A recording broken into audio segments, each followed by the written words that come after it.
Dustin, to get us started, give me two truths and a lie, please. I started off pre-med before transitioning to economics. Okay.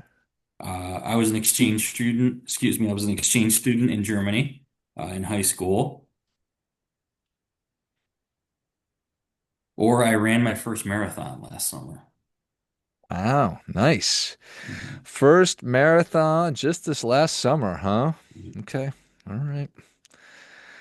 Pre-med before going into economics. You were an exchange student in Germany and you ran your first marathon. Well, I know that you're an outdoors man, and oftentimes marathons are done outside. But I'm going to Mhm. guess that you did not run your first marathon this past summer. I absolutely did not run a marathon last summer, no. I grew up doing a lot of running. I was more of a sprinter than a long distance guy. So Nice. that is an accurate guess. So you thought you were going to be a doctor? Was that the original plan? Yeah, from I guess maybe kind of like early teen years, junior high age. I've always had a passion for the sciences and spent a lot of time doing job shadows, looking at different specialties in medicine, and went off to school. And I was pre-med for the first couple years, and I was doing really well at it, but I wasn't enjoying it as much as I thought I was going to by the time I got into college. And my mom was actually the office manager for a group of financial advisors, and I had come home for it was Christmas break. It might have been spring break, like sophomore year of college, something like that, and popped into the office. It was a late Friday afternoon to see my mom. Hadn't seen her for a couple months, and the guy that she was working for, who I'd known for a long time, we just started chit chatting, and he asked how things were going, and I told him things were, going well, but I wasn't enjoying it the way I thought I was going about getting into this field. And at the time, I really hadn't. And he said, "Well, if you're going to be home for a while, come in and spend a couple days with me." And kind of learned about it, and this was in maybe the early 2000s, kind of right before the tech bubble, completely blew, maybe late 90s, late 99, 2000. And I remember going in there and he was kind of showing me some of the things they do with portfolio design. And one of the stocks they were looking at was this book company called Amazon.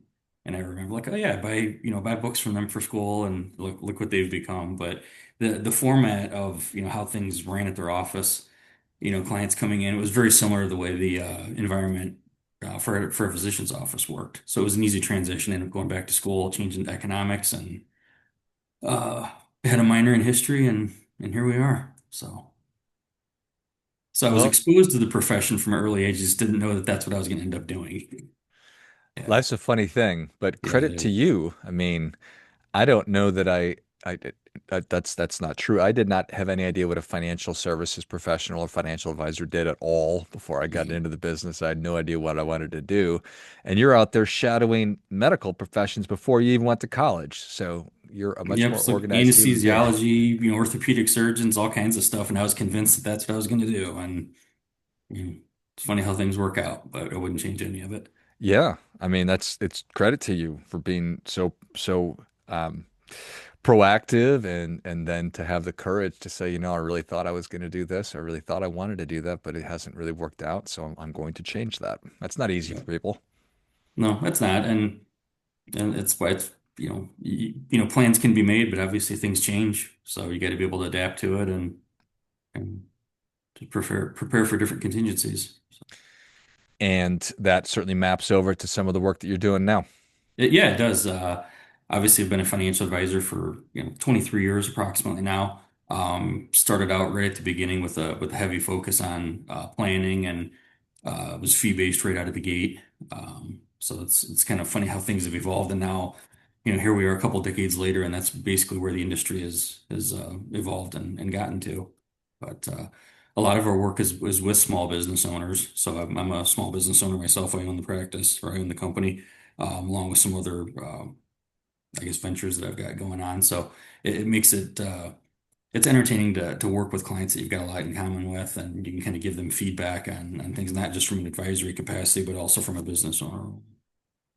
Yeah, there's no doubt about that. Entrepreneurs are cut from a different cloth. So that you Yes. are one helps you Yep. to better understand and communicate with them. Yep. Yep. Exactly. So, and there's a lot of different things that we get into with it. It's not just purely planning on the financial side. We try and take I guess, more of a holistic view and kind of look at things from a personal standpoint. A lot of a lot of business owners, spend so much time working specifically on their core competency and with their business that they don't end up, kind of diversifying into other, areas of their finances where they should have assets. Most of their net worth ends up being heavily concentrated directly into that business. So we try and work with people to help, I guess change the way they think sometimes and look at other areas where they should be paying attention to. If something were to happen to their business, you don't want all your eggs in one basket. So, it's wise to diversify. And Do you find that how is that received? Some people probably really get it. Other people so probably say, it's I'm going to keep doing this, and all the money goes back into the business. Yeah, it seems like a lot of business owners, no, it's not an absolute, but a lot of them are, not a huge fan or of, I guess, the Wall Street products. We tend to see a lot of business owners that have a lot in cash. Um, so there is definitely an educational aspect of it, and some of it's looking at taxes and how it can impact things from a tax standpoint. Just diversification. We saw a lot of small business owners had a hard time during 2020, 2021 with COVID and all the side effects from that. Um, yeah, that was a boost for some businesses. A lot of businesses really, really struggled though. So not having, everything in one place was, it taught a lot of people a lot of lessons. It's certainly a wonderful exercise in better understanding the different biases that we have. Yeah. Because if you talk to somebody who only invests in real estate, that's all they want to invest in, or gold or crypto, hmm and you're an entrepreneur, you've had success doing this, why would I depart and go away from what I'm doing? Yeah, yeah, and then obviously, if they've been in business long, they're probably pretty good at it, as far as what they actually do. But you get so focused on doing one thing over and over and over that you kind of have blinders on as to what else is out there. Um, And that's not a question of intelligence. It's just that's you've had blinders. You've it's been it's busy absolutely working. not intelligent, no. So um, there's different. You just spend so much time doing the same thing over and over that just kind of becomes like your you know I guess your personality and what you really want to do. There was a comment I read recently, or excuse me, it was in an article talking about how the majority of business owners are unhappy after selling their business in retirement, and there's part of that is a personality and personal issues. It's less financial driven in my experience. And that makes sense. I mean, it's almost like a death in the family. Yeah, it is. Yeah, you've spent your whole life working to build something and then all of a sudden that stops. So, what do you do if you're, 60, 70 hours a week have been going into, particular, venture? What's next? And a lot of people don't plan for that. I'm going to drive my spouse crazy, or I'm going to play golf 1,000 times a Yep. week.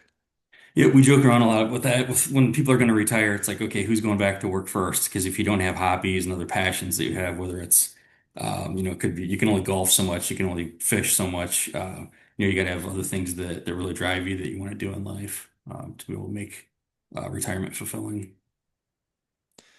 And that's so abstract because I don't have any idea, right? But Yeah, a lot of us, like, you don't. There's the financial aspect of it, and that's easy to quantify as long as you understand what your expenses are, your assets, things like that. But what are you going to do? What drives you? What makes you happy? And that's a lot of people don't plan for that. So somebody said this to me a long time ago. They said, and it was a lady that helps businesses to sort of transition out, but more so when they get to the finish line of I've made the decision to sell my business, but then I pull the ripcord and I blow the whole thing up because I can't I don't know what I'm going to do after I retire. And so the question she would ask is, where will you get the things that your business provides you? It's camaraderie, it's where you right, go, it's status, it's just it's something to do. right, yeah, and it seems like it's not an absolute, but especially with males, so many of their friendships, close relationships, are in that business career world that there's a lot of people that struggle with it. I've had clients that ended up going back to work doing something else just because they're bored when they retire. So It's really important, when part of the planning process is to kind of look at that from a personality standpoint. Like, what are you going to do when all of a sudden, the times come that you're not going to be going to work every day? Is it is your succession plan going to be a family member taking over or a child where you could still have some involvement in the business and still spend some time with it? Is it going to be a complete sale where you're done cold turkey? Is there an internal stakeholder that's going to end up taking over and be your succession plan where you could still have some involvement in it for a limited amount of time. So those are all things that have to be evaluated and structured, and we try and really push our clients to give thought to those things. Then we can try and coordinate them between them, CPAs, their attorneys to try and get everything structured in a way that they're going to be happy, so that they're not in that 25% excuse me, 75% that's unhappy after the sale of a business. We want them to be in the 25% that's thrilled with the way it worked out. So That's a shocking number right there. That it, 75% are unhappy, but it's the 80/20 rule just in real life that if you don't do the planning, if you're not thoughtful about this stuff, why would you automatically be happy? You're almost guaranteed that you're going to be dissatisfied if you don't start these conversations. right, right. Um, a lot of it just comes back down to, diversifying the planning standpoint. What are you going to do, not just with your money and your time? A lot of, uh, business owners they're so heavily invested in their business that they're not focused on what else they should be doing with their money. So, um, we see a lot of, I guess, just misuse with retirement plans and where assets are structured, simple IRAs versus 401(k) plans. There's a lot of business owners that aren't, I guess, positioning themselves in a way that they're saving to the right types of vehicles from a tax standpoint, just so that it gives them more flexibility with different things to do when they get to the retirement step. Just too much money in a certain type of account or the wrong structure Or altogether. or they're leaving money on the table. I mean, 401(k) plans in particular are ways that not only can you save for I guess your own retirement. There's ways that you can kind of overfund them to the benefit of the business owner and the business owner's family. But a huge part of it is also just employee satisfaction. If you've got good talent and good team members that are very important to your business, it helps with retention. You want those people to stick around.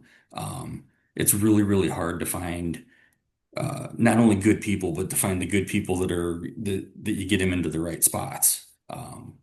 There was a book I read, uh, not long ago, just talking about it was Good to Great actually by Jim Collins, I believe was the one that where this came from. But he spends a lot of time talking about you want to, not only want to get the right people on the bus, you want to get the right people off the bus, then you want to get the people that are on the bus into the right seats, and it takes a long time to get that structure in place. And if you're having success with it, having retirement plans, just other benefits and things that you can offer to those key people to make them stick around for the long run and potentially end up being your successors is huge. And we see that as an opportunity that a lot of business owners miss.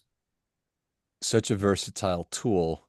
Does that fall under the category of a business owner being reticent of a Wall Street financial vehicle? Sometimes, and sometimes it's just you don't know what you don't know. So I don't, a lot of times when we've, I guess, run into those, I guess, holes in somebody's plan, it's not an intentional omission. It's just that you get so focused on doing what you have done that you're good at that's gotten you to this point that, you're not, but again, you got blinders on there and you don't know what else is out there. So, Yeah, it's easy to just keep doing what you're doing and time goes by. right. I don't know if you've experienced that or not. Yeah, Goes by quickly, Dustin. it And does. It does. Absolutely. I mean, the best time to plant a tree was 30 years ago. The next best time is right now. Is there a time where business owners should start thinking about succession planning? I mean, it's always a good time to think of it, but I mean, typically, we recommend once you kind of get within 10 to 15 years of kind of whenever that exit date is, because if it's somebody that you've got to bring in internally and train them and get them up to speed, you don't want to wait to the absolute last minute for that to happen. I mean, we see it a lot in our industry, in our profession, with advisors, there's not that many young advisors coming into that compared to the demographics of the current advisor population. And it's the same thing with a lot of other small businesses where you have people that have been very good at what they do and they're very successful with it. And in order to have that business, you know, continue to be successful so that you can monetize it, you know, upon exit, you have to have it, you know, stay in place and be profitable. And you need the right team in place for that to happen. Does every business owner, well, not every business owner wants to do anything because there's no Yeah. one thing. But what is it? Everybody wants to sell the business. Is there a good chunk that just wants to bring children into it? Somewhere in the middle. You know, that's important to figure out because if you've got kids that you'd love to pass it on to, but they don't want to get into it, those are things you need to be prepared for. Or if you think you're going to have a child following you into the business and they decide, okay, I want to go do something else, then what do you do? If you've got multiple children and one wants to follow after you and you've got others that want to do something completely different, you know, you've got decisions to make, you know, what's a fair way to do this? If you've got a business that's worth 7 or 8 figures, do you just hand that over to child number one and child number two and child number three get nothing? You know, with some of these things, there's not right or wrong answers, but it's important to you know, give it some thought, have conversations with it, figure out what you want to do, and kind of get things in place so that if that happens, and especially if it happens sooner than expected, you know, you've got mechanisms in place to keep things afloat. There's not right or wrong answers, but there are answers, Yeah, and you got to have something, you know. that's why we ask the questions. Yeah, but same thing, you know, whether it's a plan for your business or you know just basic you know will power of attorney. There's a lot of those things are neglected as well. But as a business owner, there's even more that you need to think of from that standpoint. Do you think that if somebody who's listening to this and say, you know, I've been a business owner for 20 years and I'm probably going to retire in 10 years, I've never done this kind of planning before, does that Mhm. stop them from engaging? Are they ashamed? Are they embarrassed? Or am I guess it's possible. Yeah, it could be. I mean, and a lot of times it's just they have, in my experience, it's just something that they haven't really thought of, you know, and they're busy with the day to day, or if it might be something that they think of, but you know, it's easy to kick that can down the road. Yeah, I'll get to that tomorrow. I'll get to it next week. I'll get to it, you know, next month, and next thing you know, years have gone by and it still hasn't been addressed. Hmm. And you know, you need to have things in place. What happens if you know the unexpected happens and you're not at work tomorrow? So who takes over? Who does what? If you've got a spouse and a family that's dependent on the cash flow or the value of that business, you need to have things in place to make sure that it's handled the way that you would want it to be handled if you're not there to do it. Again, not a right or wrong way to do it, but there are ways to do it. So Yeah. I appreciate that. You know, another issue, partnership agreements. You know, if you've got it's more common than you would think that I think there's a lot of just handshake deals and you have people that work together and you know they start something you know early on in their careers and don't have things formalized and documented the way they should and you know if somebody decides they want out or if something happens to one of the two partners or however many partners there are you need to have things structured to um, I guess keep things you just want it to be handled the way you would want it to be handled, not have people arguing about it and second guessing things after the fact. So that's something we always push to get that done.